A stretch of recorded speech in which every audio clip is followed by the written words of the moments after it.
Join me in welcoming Silas House and Barbara Kingsolver, two Appalachians talking about life.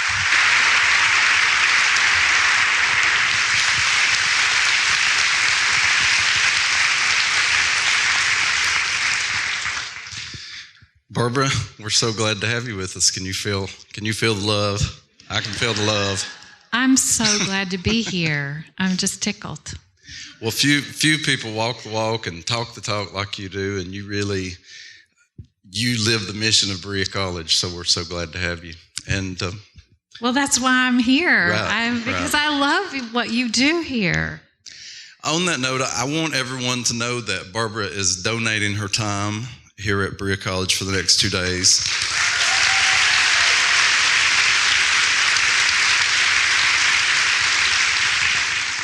She has refused any compensation, and so we thank you very much for that gift. I didn't. You are my compensation. And I mean it. I love to give anything that I have to people and missions that I believe in, and this is perfect. This is perfect. If I have anything to give you, thank you for receiving it. Thanks to all of you for being here today. I especially want to thank Barbara's family, who's down here on the second row. Her father here, and Stephen, and others that I can't find right now. But thank you all for being here, and thanks for that love we're feeling up here on stage. Barbara and I never have any trouble chattering away together, so we're going to talk to you for about 45 minutes or so, and then we hope you'll talk a little to us and ask us some questions, so be thinking up some good ones for us. I'm always impressed with the great questions that our students have been coming up with, so we can look forward to that. Well, Barbara, the first thing that I wanted to talk about was I was introduced to you through the short story Homeland, and that story was so important to me. It had a huge impact on my writing, and I revisit it all the time because I teach it so often, for one thing, so I get to read it every year and share it. I love being able to share that with my students. When you think about Homeland, what comes to mind? What is Homeland to you? It's a green place. That's what first comes to mind. But I want to backtrack and tell you something about that story, since it's so funny that that was the first. That was our introduction to each other, because that story has a peculiar history. It's the first short story I ever wrote sort of consciously as a grown-up, as a short story. And and I worked on it for 10 or 12 years before it was published. So I guess I'm saying this perhaps for your students. The first draft of that story I wrote in I got to take one writing class in college. It was dreamy. Amongst all of the organic chemistry and computer programming and biology classes, and genetics and all that, I just, for fun, I took a writing course, and I just felt like, this isn't school, this is heaven. But I only just got to do it one semester. And so in that class, I wrote, I think, 5 stories. And one of them was the first draft of that story, which was called The Last Remaining Buffalo East of the Mississippi. It's not a very good title, and it was a terrible story. But it was a start. And I think that what I really wanted to try to say in that story was something about home, as you say, what we think of when we think of home, and is it real, and is it possible, and can we ever go back there? And the answer, of course, in the first draft of that story was, no way, it's a mess. Don't even try to go back, which was kind of depressing.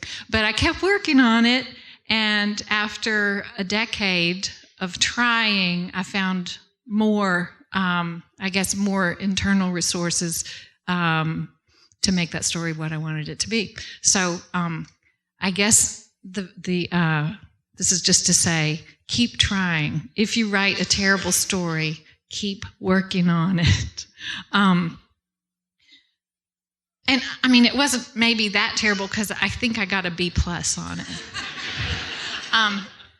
So what I think of when I think of home is sitting on the top of a hill in an alfalfa field, because that's where I didn't grow up in the alfalfa field, but right adjacent to it. And that alfalfa would get very high in the summertime, and it was a place I could go. I could go and sit in like a rabbit, sit in amongst that tall alfalfa and be by myself. And there were woods all around where I grew up in the country, and those woods also felt to me like home. And that's a place that I think of even now when I think about being safe and going home. There's a quote that I just love that appeared on the bottom of, that has lately appeared on the bottom of emails that you've sent me. It's from Marilyn Robinson, who happens to be one of my favorite authors.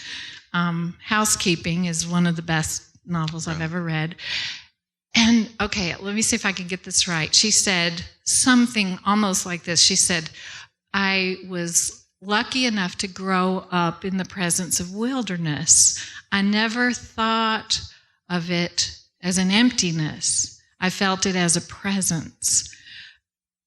That's beautiful, because that's how I feel too. When I see, and I think that probably defines me as a rural person, because when I look at a woods, I see populations. I see all those kinds of trees and all of the creatures that live there, and all of them belong there, and I feel lucky to try to belong to them. And it's interesting that many people who live in cities ask me, how can you live so far from everything? And when I look out my window, I see forest, I see pastures and farmlands where food is grown. Is that nothing? I mean, even people in cities eat food. So it isn't nothing. I'm so sorry to hear that. So a lot of what defines home for me is being in a rural place where where I'm a part of something that's not just people or things made by people. I also think of community. I think of people. I think of family. I think of a place, where I started out.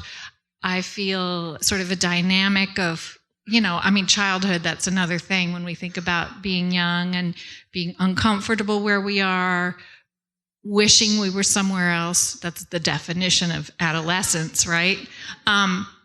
That sort of push me, pull you of wanting to be somewhere else, but also being homesick if you're not there. All of those things. And community, human community, tree community, all those things. Well, one thing that I know that you and I really agree on is that we have this aching love for our homeland, for Kentucky, for Appalachia, for a rural place, a wild place. But I think that we both have always felt like outsiders there to some degree too. Can you talk a little bit about that?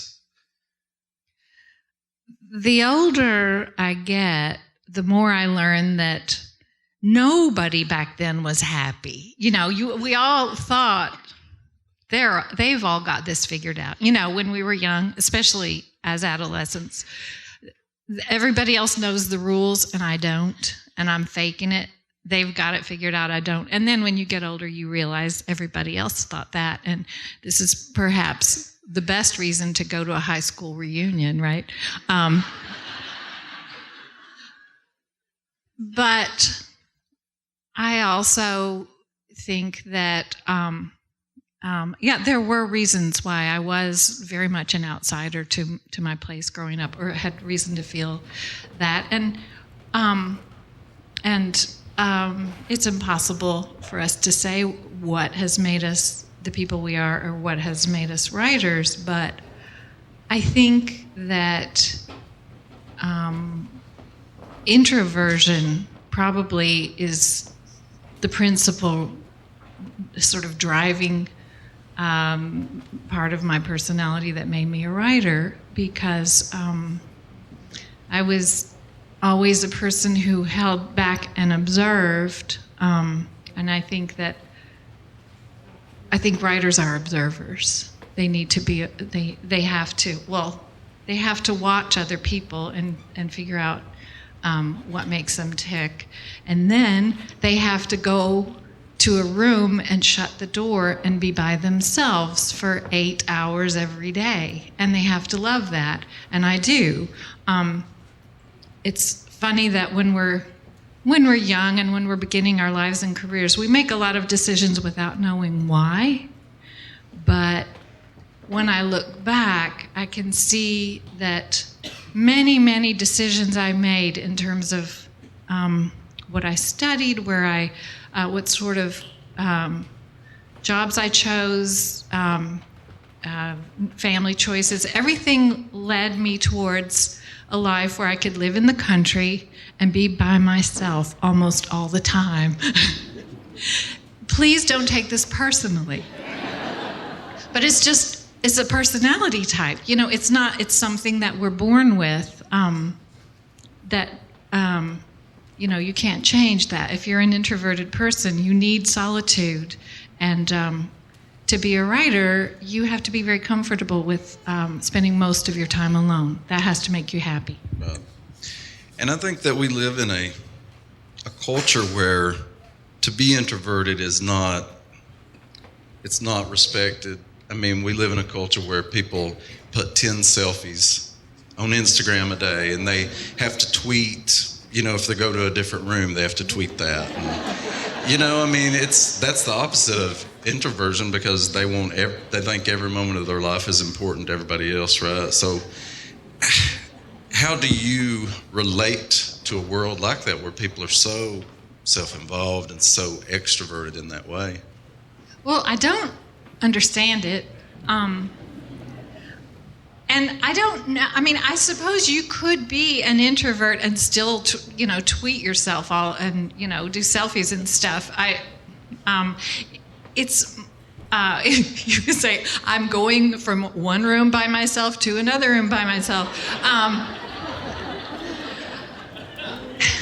It's really, it's sort of two different things, but that's really about what you're paying attention to. And I guess what concerns me about making a career of that kind of self-involvement is that we have so many hours in a day. We have so much energy that we can use for attending to something, okay? We could attend to Virginia Woolf or Shakespeare or our homework, or we can attend to other people, friends, or we can attend to snapping pictures of ourselves.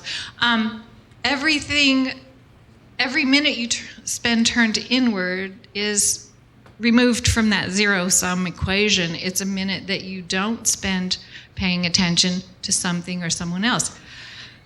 I have observed that I learn a whole lot more from other people than I do from myself. I already know what I know. I'm not going to learn any more by taking more pictures of myself. I know what I look like. Enough already. I should have stopped years ago. So I think it's just a question of attention. And it does come back to that sort of actor versus observer dimension of our lives, but it may also have something to do with the nature. It's true what you said that introversion is not respected in the United States. It's interesting. Has anyone read the book Quiet by Susan Cain? Okay. I'd like to see more hands there. It's a great book, especially if you feel that you might be one of the 30% of Americans who would be classified as introverted. Okay, here's a test for you. Have you ever, does this sound familiar to you? You have had this conversation with yourself. I should go to that party. Everybody says it's going to be fun. It's going to be so loud. It's going to be so crowded. I might have to go into the bathroom and cry. I really should go to that party. Okay.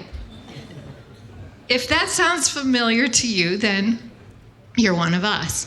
And it's not, I mean, as I said, don't take it personally. I really enjoy being with people, but this is a personality trait that we can't change. It's like having blue eyes. It's like being gay or straight. You're born with a capacity to either draw energy from other people or put energy into other people. It's just your nature. And in the United States of America, it's a part of our culture to sort of urge everybody to be extroverted, and a lot of our models of how decisions are made, how work is done, are very much sort of heralding the extroverted model. Work in groups.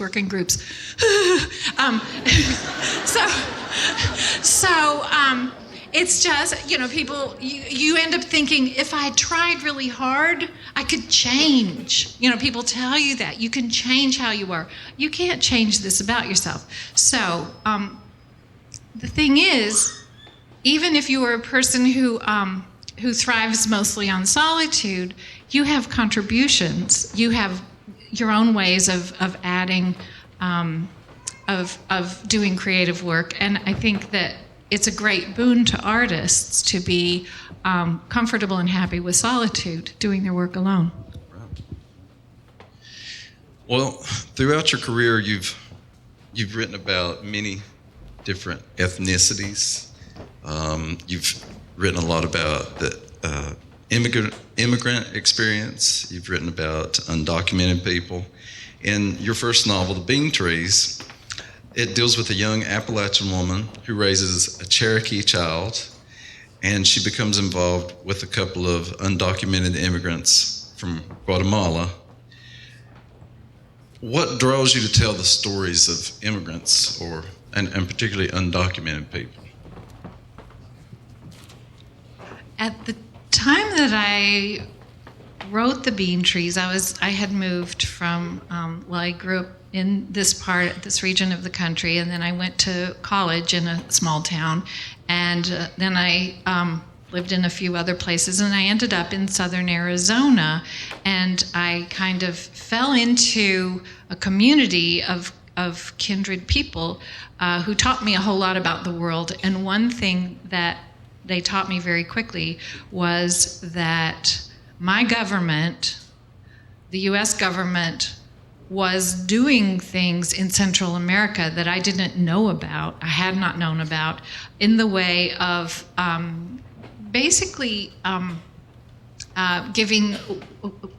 doing covert wars against the people of especially El Salvador, Nicaragua, Guatemala, and putting people in terrible danger who became refugees, who fled from their homes to safety, came across the border, and then were not well received in the United States. They were, if they were apprehended, they were deported often to their deaths. If they couldn't prove that they were that they were worthy of political amnesty, they would be sent back, and often sent back to their deaths. Okay, well, when people are fleeing for their lives, they don't often pause to gather up the file cabinet of documents that prove that they have been tortured, that they've been under this kind of duress. So I became involved with a community of what was called the Sanctuary Movement that helped to bring these refugees to safe places, because I felt that if my government if my taxes, which I was paying by then, not very much because I wasn't earning very much money, but I was helping to pay for what was killing and torturing and terrorizing these people. The least I could do was to become involved in helping them to reach safety. So that was a really big part of my political education, my life. I mean, when people are sleeping on your couch and telling you the stories of their lives and how their children were taken from them and how they were tortured, this is life-changing. So that's something I wanted to write about. And so it's one of the things that kind of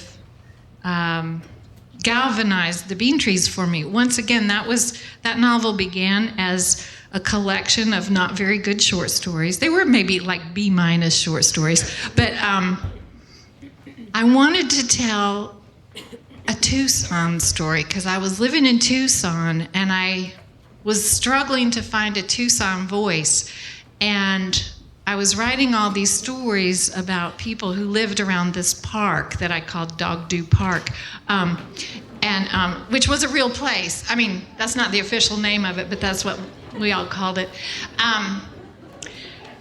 And these stories all, there were stories about Lou Ann Ruiz, and there were stories about Taylor Greer and Edna Poppy and the Jesus is Lord used tires, which is also, I mean, I've actually now have a collection of Jesus is Lord business establishments because people send them to me, pictures, and anyway, but there was a Jesus is Lord used tires, and that was the title of a story. So I was writing all these disparate stories, and I couldn't find a Tucson voice. And then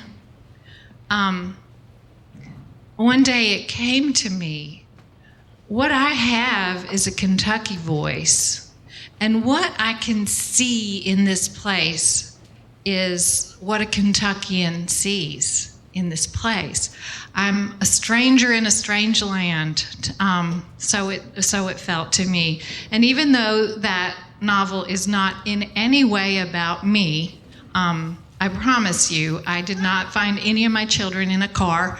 I had them. It was a lot harder the way I had them. But what, you know, this is always hard to just explain, and I'm sure you've explained it too 1,000 times. You're not clay. You might have a quilt, but you're not clay. Our fiction has nothing to do with our lives, but we believe what we believe, and we have the voices we have because of who we are. And so we tell the stories as ourselves, even while we're making up all the other elements. So it was kind of like a lightning bolt that hit me, that what I needed to do was bring a character from Kentucky to Dog Do Park and have her look around and see all this through eyes that I could approximate. So I don't know. Did I answer your question? Yes, in Okay, a roundabout way, yeah. I've asked you to read a little bit from the bean trees. While you're finding it there, I'll just tell people that it was published in 1988, and since then it has become required reading in schools, translated into dozens of languages, and has had a long-lasting impact on many writers, especially of my generation. In this scene, the main characters are having supper with some elderly neighbors. Do you want to set it up beyond that? Okay. The main character, Taylor, has become friends with these two elderly women who live near her next door, and and the other characters are Esteban and Esperanza, who are refugees from Guatemala who are being hidden at Jesus' Lord Used Tires. So, but anyway, in this scene, they're just having dinner together, and they don't know each other very well, and they're having Chinese food and using chopsticks for the first time. Okay. What is it? Eating sticks? Edna This is one of the elderly women. Edna ran her fingers along the thin shafts. It sounds like a great adventure, but I'll just stick to what I know, if you don't mind. Sorry, she's not from Kentucky. I'll just stick to what I know, if you don't mind. Thank you, all the same. I noticed that Edna ate very slowly with gradual, exact movements of her fork. What you'll find out later in the book is that she's blind, but we don't know that at this point. Okay. Mrs. Parsons said she wasn't game for such foolishness either. I never said it was foolishness, Edna said. The rest of us gave it a try, spearing pieces of chicken and looping green pepper rings and chasing the rice around our plates. Even Esperanza tried. Esteban said we were being too aggressive. They are held this way. He demonstrated, holding them like pencils in one hand and clicking the ends together. I loved his way of saying, it is, and they are. Turtle, this is the child, was watching me, imitating. Don't look at me, I said. I'm not the expert. I pointed at Esteban. Luann came back to the table. Where'd you learn how to do that? She asked Esteban. Ah, he said, this is why I like chopsticks. I work in a Chinese restaurant. I am the dishwasher. I didn't know that. How long have you worked there? I asked, realizing I had no business thinking I knew everything about Esteban. His whole life really was a mystery to me. 1 month, he said. I work with a very kind family who speak only Chinese. Only the 5-year-old daughter speaks English. The father has her explain to me what I must do. Fortunately, she is very patient. Mrs. Parsons muttered that she thought this was a disgrace. Before you know it, the whole world will be here gibbering and jabbering till we won't know it's America. Virgie, mind your manners, Edna said. Well, it's the truth. They ought to stay put in their own dirt, not come here taking up jobs. Virgie, Edna said. I felt like I'd sat on a bee. If Mama hadn't brought me up to do better, I think I would have told that old snake to put down her fork and get her backside out the door. I wanted to scream at her. This man you are looking at is an English teacher. He did not come here so he could wash egg foo young off plates and take orders from a 5-year-old. But Esteban didn't seem perturbed, and I realized he must hear this kind of thing every day of his life. I wondered how he could stay so calm. I would have murdered somebody by now, I thought. I would have put a chopstick to one of the many deadly uses that only my friend Luann could imagine for it.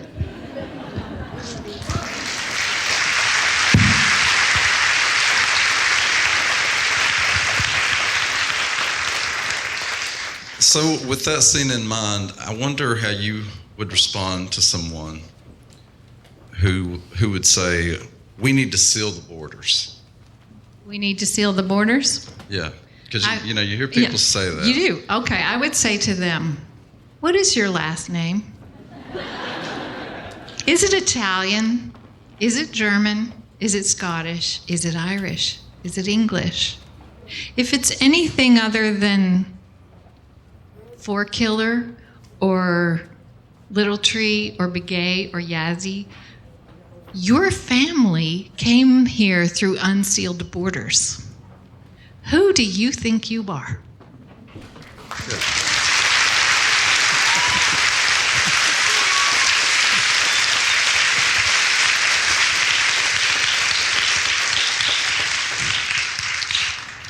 Here at Berea, we spend a lot of time talking about and practicing service. It's one reason that I am proud to be a Berean. I love the service that we really do, that we put into action. You have been shaped by service, by your parents' service, and you have certainly put that into action in a variety of ways. Can you talk about how seeing others be of service, the way your parents were or others, shaped you to be a person of service yourself?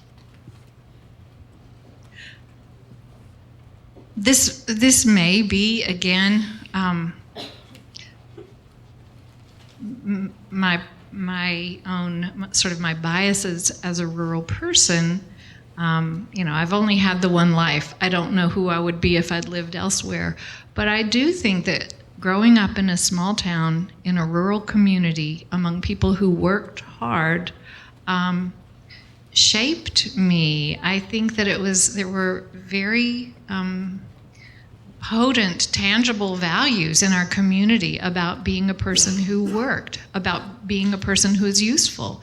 It was a really important part of my family culture. I knew always that my parents had chosen to live in a place where they could be useful. My father it was important to my father he was a physician, and it was more important to him to help people become well than it was for him to make money. And so that was plainly a part of my family culture, that we are, if we are good, it's because of what we do, not because of what we have. But I think it was also just very plainly a part of our rural culture that a good person works. In school, I was well aware by, 5th or 6th grade that the reason the school year ended when it did was so that the children of my county could go and set tobacco. And the reason the school started when it did in the fall was that it was after most of the tobacco stripping was done. So we were workers, and part of why I have chosen to be a rural person and still live in a small town among farmers, among laborers, is that I think that work deserves to be honored. I love Gandhi talked about bread work. One of the spiritual values that he taught was about what he called bread work, which is not highfalutin work. It's the work you do every day just to help other people have a life, like growing food. Like for him, it was everybody needed to spin cotton. It was about sort of the value of the land and the products of the land, the things that people grew, making clothing, making bread, cooking, all of these things that seem to be getting unvalued in American culture. It's another part of rural life is that you kind of might hear your culture being devalued and denigrated, and you kind of get this myth, you feel this myth in the air, or the story that says, well, if you get out of there and if you get an education, you won't have to work that hard anymore. Does this sound familiar? Okay, well, what does that mean? Is it wrong to work? Are the people who grow our food that even city people eat, I know they do, are those people less valuable than people who work only with their minds or with a computer or something? I don't believe that.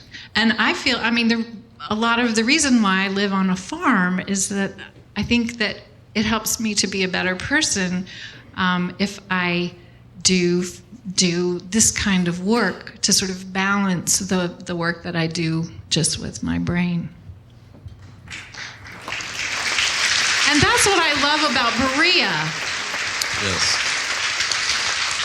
Yeah, labor is something we take very seriously at Berea. And we walk the walk and talk the talk on that for sure. Can you remember the first time that you witnessed an act of social justice? A couple things come to mind, and it's hard to, there's small social justices and large ones. I suppose one that I remember as recognizably an act of social justice was when my school was integrated. Because when I was young, I remember when my town was segregated. The African American people lived in a separate part of town called Henryville, and the kids in that community went to school in the church, in what we called the colored church. And it was a small church, and I remember, being very young and driving past that and looking at that church and wondering and thinking about like kids from, 6 years old to 16 years old, all in that school. I suppose, I never went inside, but I suppose it was like a one-room school of some kind, maybe a three-room school. But I was so little, but I still felt odd about, that just, that seemed very peculiar to me. And then suddenly that changed, and those kids came to our school. In my grade, there were two kids who were new to my school, and they were to my grade, and they were introduced, and we were just told by the teachers, now you're all going to school together. And I was 7. When I remember what that was like, it just seemed sensible. I didn't have any idea, because I was so young, that this was an earthquake in the American psyche. I didn't know that people were being killed for this. I didn't know that people were very angry over this. I didn't know there were people saying the world will end if those children and those children go to school in the same room. I didn't know any of that. And for that, I'm very grateful. That means that I came from a home where obviously I wasn't being told that this was bad. But I do remember having a sense of freedom from that, just a lightness, a lightening of my soul to say, okay, good, that's taken care of. This is going to work out, and it did.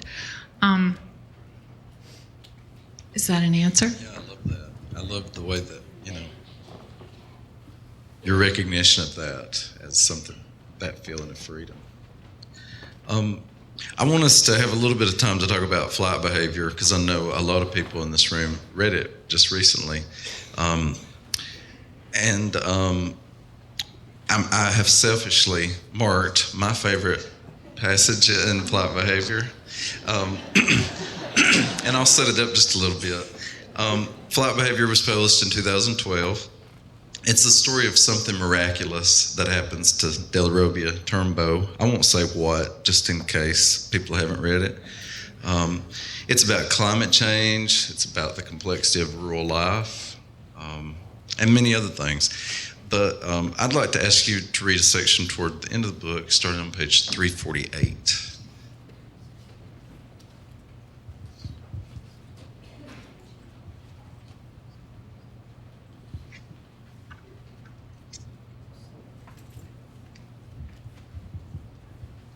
Okay, to set this up, this is Silas's favorite passage. Actually, I appreciate you have a way of sort of finding me out here. This passage I worked on perhaps more than any other in the book. It was really important to me, so thank you for noticing. And it's about God. How can I briefly set it up? Delarobia, who is a country girl, who didn't even get to finish high school, and has had a pretty limited life, is abruptly put into contact with a very worldly, very smart scientist who has come from outside of the community to work on this problem, that this big event that Silas didn't reveal. Thank you. And so she's worked with him as his assistant, and she's a restless type of young woman. She's in her 20s now, but she's just restless. And she has had a pretty limited notion of religion up until now. So she's thinking about something that has changed very much in her view of the world. Beyond all half answers and evasions, one question had persisted since forever, and it was why. In Della Robbia's childhood, it plagued and compelled her, one word, like one silver dollar on the floor of a wishing well, begging to be plucked up, but strategically untouchable. Unsatisfactory answers crowded the waters around it. She could measure her life in those. Because you are too young. Because it was his time to die. Because it isn't done. Because I didn't raise you to behave that way. Because it's too late. Because the baby came early. Because life is like that. Just because. Because God moves, it goes without saying, in mysterious ways. Why these butterflies? Why now? Why here? Okay, I gave it away. But anyway, okay, then I'm to skip over 3 pages where these are the explanations that Ovid, the scientist, has given her, but they are all theories. And what he continually is telling her is, we don't know, we may never know fully, we just keep asking, which is just amazing to her.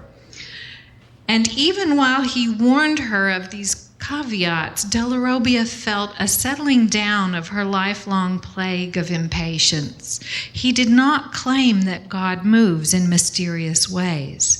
Instead, he seemed to believe, as she did, though they never could have discussed it, that everything else is in motion while God does not move at all.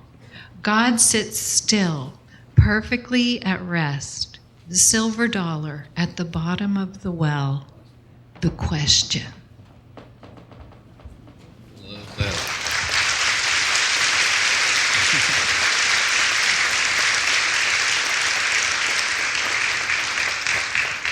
I think we have some. Oh, thank you very much. What service? Thanks. Well, I have very cleverly set this up because this is my Barbara Walters question, that I'm segueing into here.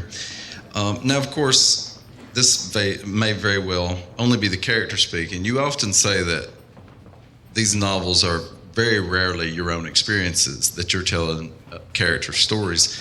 But I'm just curious if you agree with this notion of the idea that God is there, but still. Present, but still.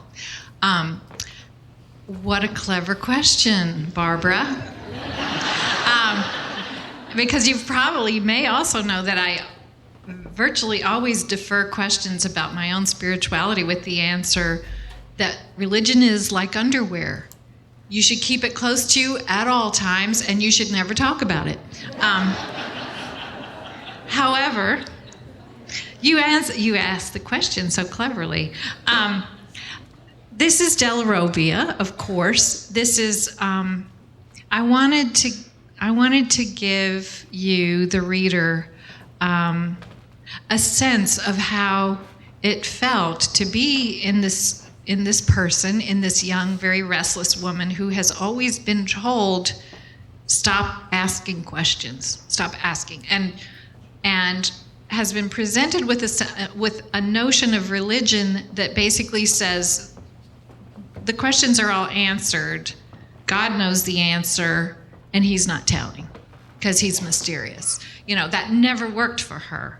And here finally is someone who says, chill out, calm down. It's okay to ask questions. We can never know everything. It's not like God is somewhere else withholding from us. Maybe God is the question. Maybe God is the process of asking. Maybe that's what God could be for you, Della Robbia. And I might agree with that. Cleverly answered.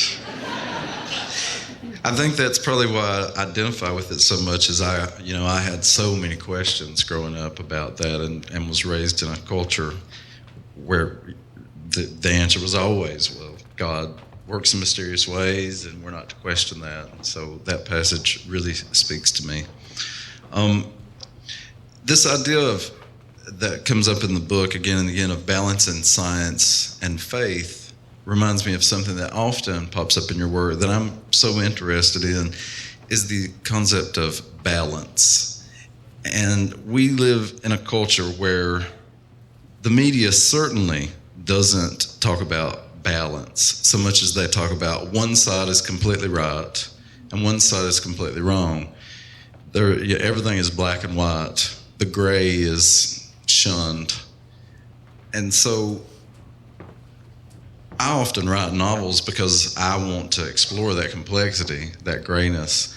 Do you think this lack of complexity of issues, this simplifying of issues and politics and religion and just everything, turning everything into a soundbite, is that something that's becoming worse in our culture, or is it just part of me becoming more Archie Bunker-esque, in that I'm just a curmudgeon about everything?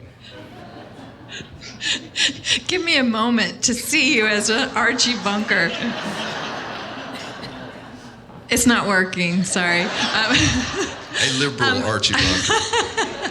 Well, certainly the 24-hour news cycle that we've seen in our time has changed the way information is disseminated. It used to be that the news people had 24 hours. They had until tomorrow's newspaper to figure out, oh, what happened? Was it a balloon? Was there a boy in that balloon? Or was it just nothing? Okay, next morning comes, it was nothing, so that doesn't even go in the paper. Now it's, oh, look, a balloon. There might be a boy in the balloon. We have 17 cameras here. Oh, look, there isn't a boy in the balloon. Oh, what happened? Oh, well, never mind.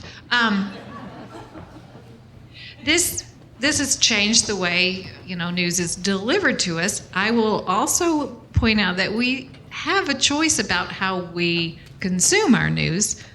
It's still possible to read a newspaper. Did you know that? Just saying. I will also say that news, it costs money to send reporters to places to gather stories. That has to be paid for. To get a good story, it takes some time and some money, and the way they do that is, for example, subscriptions to newspapers. So if you're getting free news, you might be getting the news you deserve. Okay. Just a small commercial for writers. I agree with you completely that a novel is a wonderful way to explore the dialectic, to explore the fact that nobody is completely right or completely wrong, that there are so many ways, different ways to tell the same story, to understand the same story. And one of the things I appreciate the most about writing a novel is what it requires of me as a person, which is it's a spiritual practice in a way. When we write a novel, you can nod your head if you agree with me. We have to find a way to love everybody in that story. Everybody, even Hester, the mother-in-law with the hideous wardrobe choices, who's making Delarobia feel horrible about herself every day. I had to love her too. You have to love everybody in your novel, because here's why. To be convincing, these characters have to be presented from the inside out. Okay, so you have to get inside that character. Okay, everybody thinks they are right. Right? Nobody gets up and says, well, I'm the bad guy.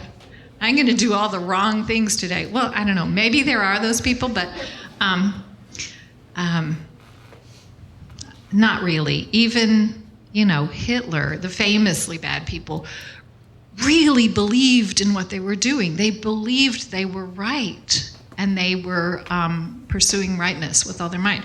So this is, it's very valuable to me as a person to spend time in this milieu where I'm cultivating empathy for every kind of person in a complicated conflict.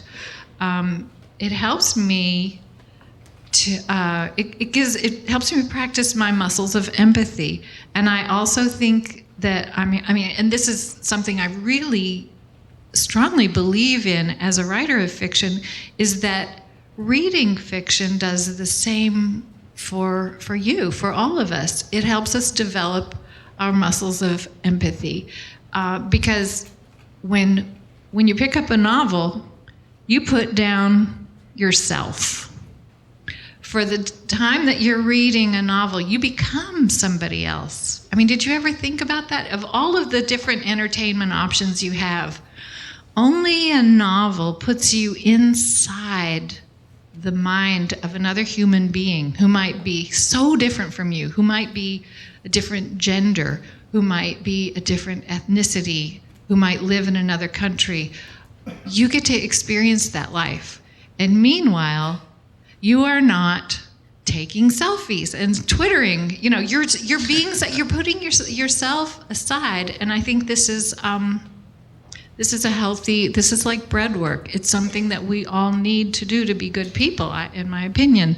I think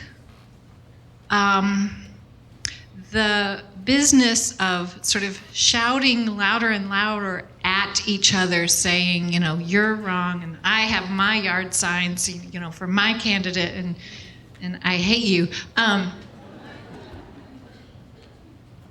It's a failure of empathy. It may be a failure to cultivate empathy and to exercise those muscles of putting down the self and thinking what it's like to be someone else. It may also be a failure to understand fundamentally how we all decide what we think is true, which is the thing I really wanted to write about in this novel. I wanted to explore the question of how do we decide what we believe? How come 10 people can look at the same evidence and come away believing different things about it? And see, it's the wonderful thing about writing a novel is you start with this big question. You think, who knows? Who knows the answer to that? And then you write your way maybe to an answer, maybe to more questions, usually both. But what I discovered while I was researching this question is that we all think, or we tend to think, that we operate this way. Well, I will gather all the evidence, I will carefully consider all the evidence, and then I will decide what's true. Okay. What we really do is we turn on Fox News, or we turn on NPR, whatever our trusted source is, and we say, oh, okay, that must be true. Okay, I'm exaggerating. It's not quite as simple as that, but but it's often like that for all of us, not just them, us too. There's so much information in the world, we don't have time to gather all of our resources on every single question.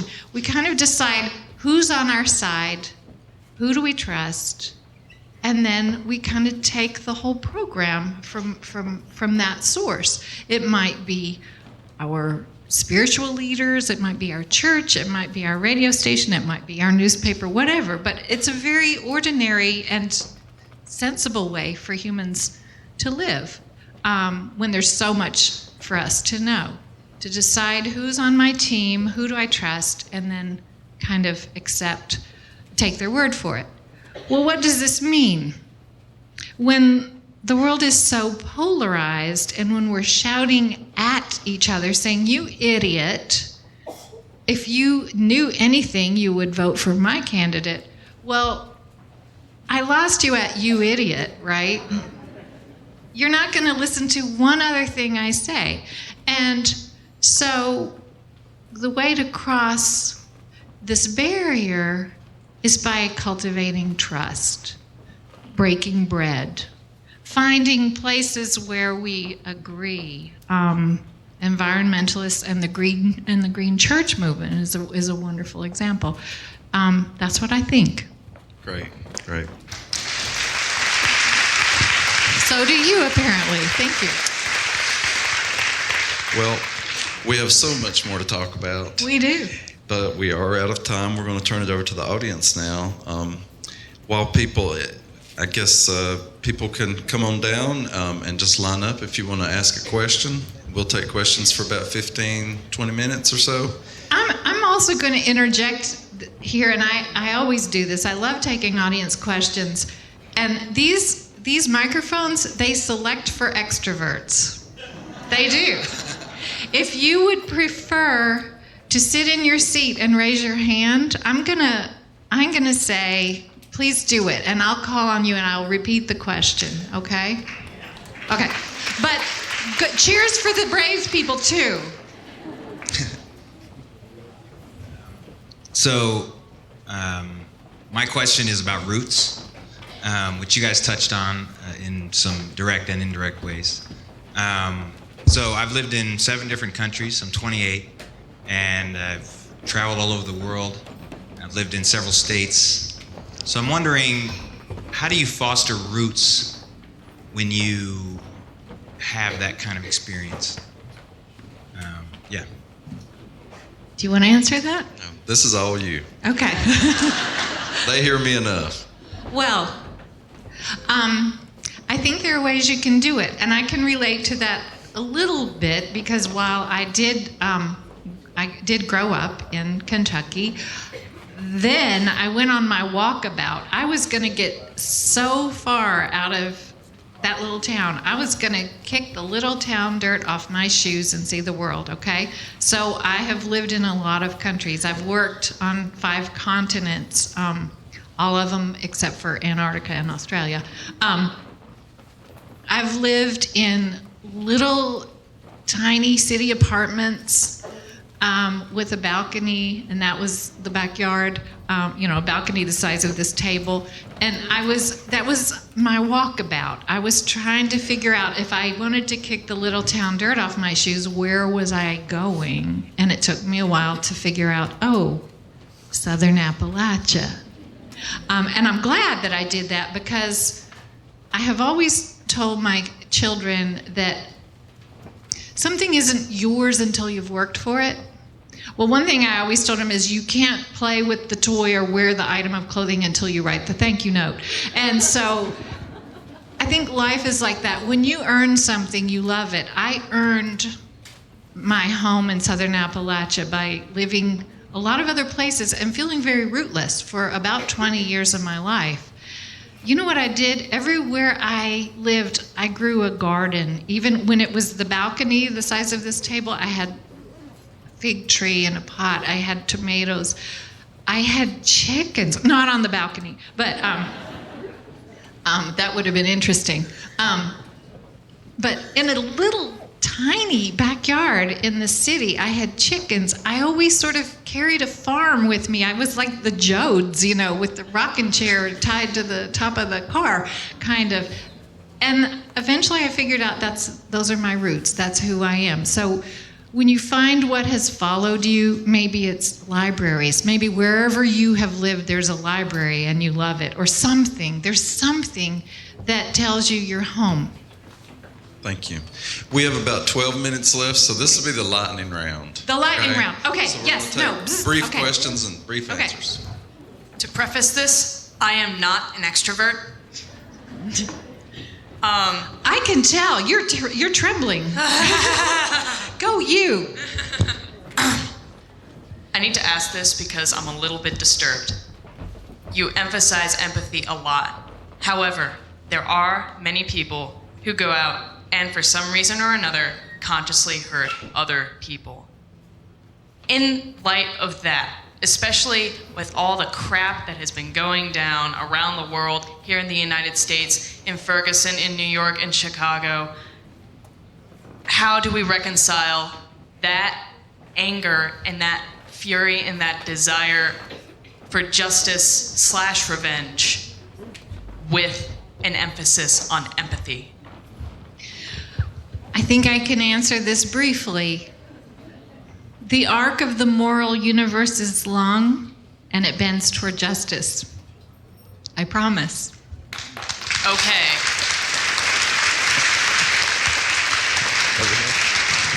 Hello. Kind of going back to the first question, I was wondering if, and this can be for either of you, do you think it is necessary to leave Appalachia to truly understand and value it? It was necessary for me, and I'm glad I did. It may not be necessary for everybody. If you can find peace here, if you don't need to kick that little town dirt off your shoes, then by all means, dig in. Thank you. Hi, my name is Tyler Warner, and I'm a theater major here.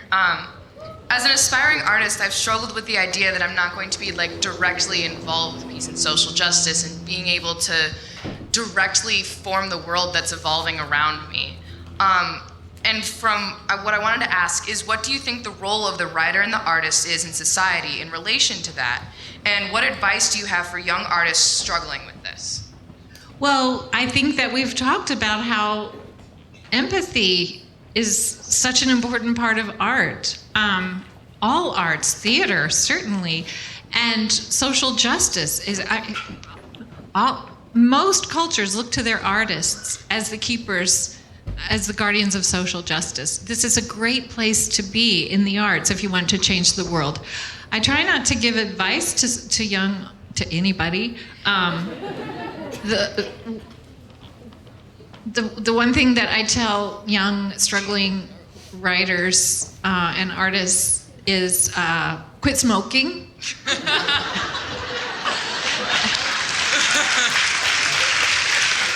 Because people look to art for wisdom, and the older, if anything you do to increase your odds of getting older will probably increase your wisdom. And I guess if I could venture to offer one other piece of advice to any young struggling, two pieces of advice to young struggling artists. One is, especially if you're in college, learn as much as you can about everything besides your art. You might recall I mentioned I took one writing class in college. I learned about so much other stuff. Organic chemistry, and I'm so glad, because it gives me a palette for my art that's very valuable to me and I think to my art. So study everything you can, learn stuff. It's harder after you leave college. They advertise those classes you can take online. It's easier now when your kids are not saying, it's dinner time. Okay, and one other thing, low overhead. I honestly believe that keeping your life simple, low rent. I mean, when I hear writers and artists saying they're going to move to New York, I say, holy cow, your decisions will be driven by money. Living in a place like Berea, like where I live, where rents are very low, you can live simply and cheaply, will give you more choices about what you do with your art. Thank you. Great. Over here. Hi, I just wanted to ask you, how do you find inspiration for new pieces of literature, especially for fiction? And how do you differentiate between, when you're writing, things that is important to you and things that are going to be important to your readers as well? I don't worry about that. That's a short answer. When I go in that room, I told you, I close the door. There's nobody in there with me. When I am alone with my art, I'm thinking about what's interesting to me, what's important to me, what I feel passionate about, and then I write it. If I listened to all those voices saying what's marketable, I mean, are you kidding? Let me see, child abuse, snakes in Africa. I mean, I don't do anything that's marketable. And surprisingly, people buy it. No one is more surprised than me. What I believe about that is sitting still in your own place and thinking about who you are and what you have to say that's different from what anyone else might say is service.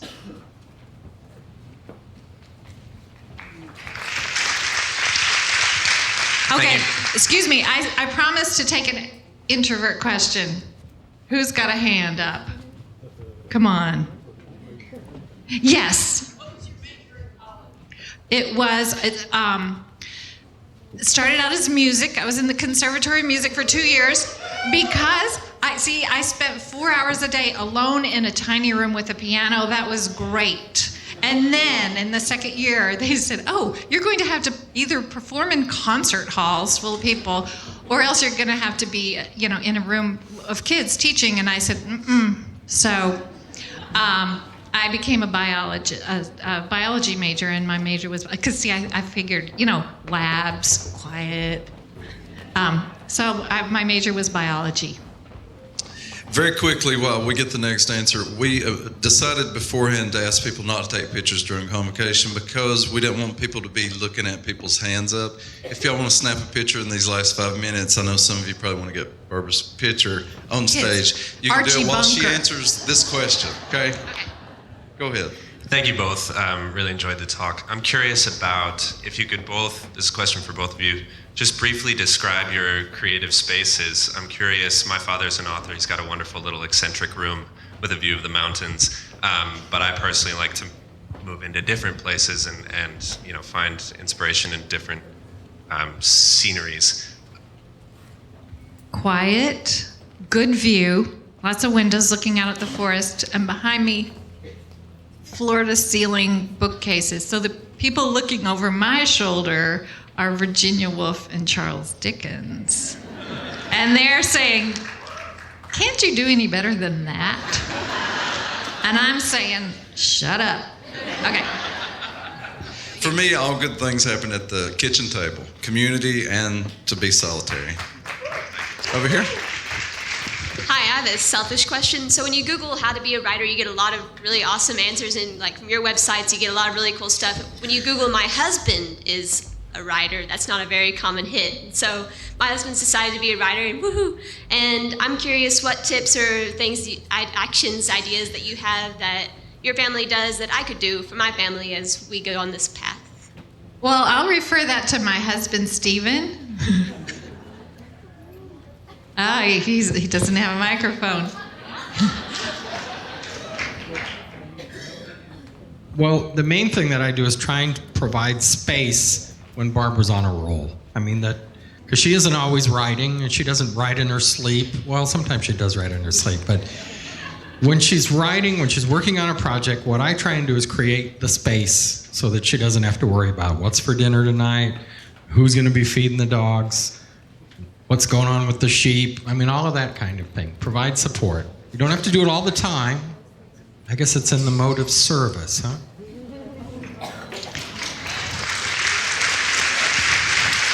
Don't you want to marry him?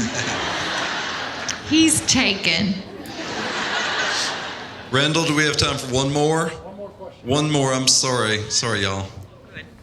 I work in our local public library, so I'm going to ask you a book question. Yay, you! But tell us, what good books have you read lately? What are your favorite books? Well, we mentioned Housekeeping by Marilyn Robinson, anything by Marilyn Robinson. Meg Wollitzer's recent book, The Interestings, I found completely fascinating, compelling. I'm so interested. I would like to have Hilma and Meg Wolitzer to dinner and ask them, how do you do it? Mother and daughter with equally wonderful writing careers. What else? Okay, let's think fast. I love Lila by Marilyn Robinson. I just read. Yeah. When you're on the spot like that, you can't think of a thing. You think, me, read a book, and then you walk out the door, but then you remember them all. Pardon me? Yes, Bill McKibben. I mean, yeah, if we're going to go into nonfiction, gosh. Pardon me? Yeah. Just read. Just read. Thank you all so much. I'm sorry we're out of time.